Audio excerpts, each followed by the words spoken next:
The member for Higgins has the call. Thank you, Mr Deputy Speaker. And I want to seek further clarification from the Minister for Education regarding investment in our children's education. And I wanted to start my comments by quoting the great Sir Robert Menzies, who, in addressing a Parent and Citizens Association conference in 1964, said this: "Our great function when we approach the problem of education is to equalise opportunity, to see that every boy and girl has a chance to develop whatever faculties he or she may have, because this will be a tremendous contribution to the good life of our nation."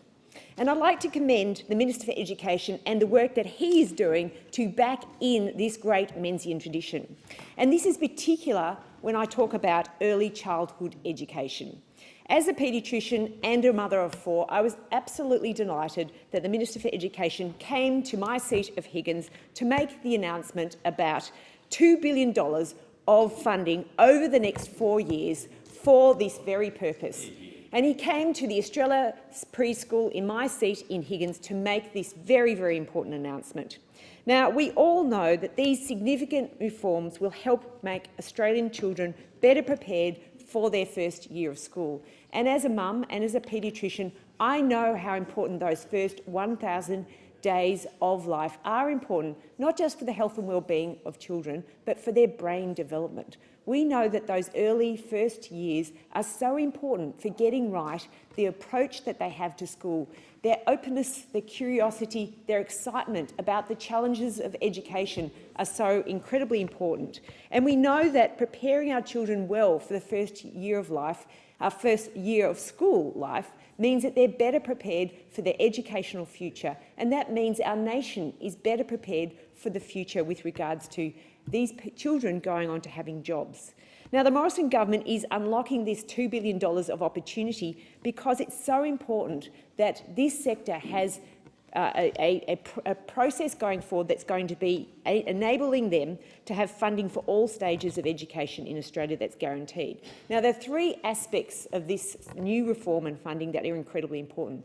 The first is that the $1,340 per child that is going to be given to each of these children is given regardless of whether they attend kinder, preschool or a preschool program in a centre-based daycare. Now, that provides opportunity and choice so that families are in control of what they do with regards to providing education for their children. I really welcome this, and this is already has been rolled out in my home state of Victoria with great success.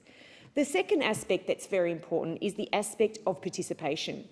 Now, the current Universal Access National Partnership gives children access to 600 hours per year, and that is already benefiting 350,000 children. What this new program is doing is giving the forward estimates of 4 years of funding, the first time in our history that the Commonwealth is funding preschools in this 4-year forward estimate, not just on an annual basis. And this is incredibly important for the sector, but it means that there will be 12,000 preschool services that will benefit.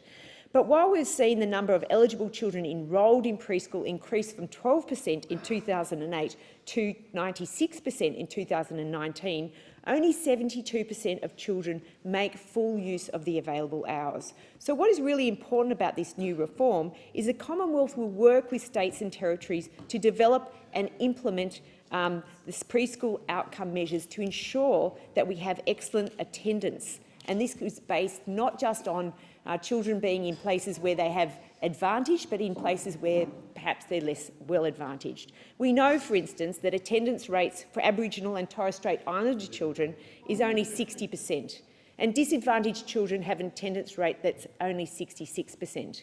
And we know from Closing the Gap that this is an incredibly important target that we need to work with the states and territories to ensure that we close the gap for both Indigenous families and children, but also for those who are less advantaged. The Commonwealth funding for preschool will grow from $453 million in 2021-2022 to $520 million in 2024 to 2025. My question for the Minister is, will the Minister please update us on how the Morrison government is investing in Australian children and their education, including for kids in my electorate, to start school, and to start it so that we can make sure that that education is a force for good, a force for equity and a force for change. Thank you, Madam Deputy Speaker.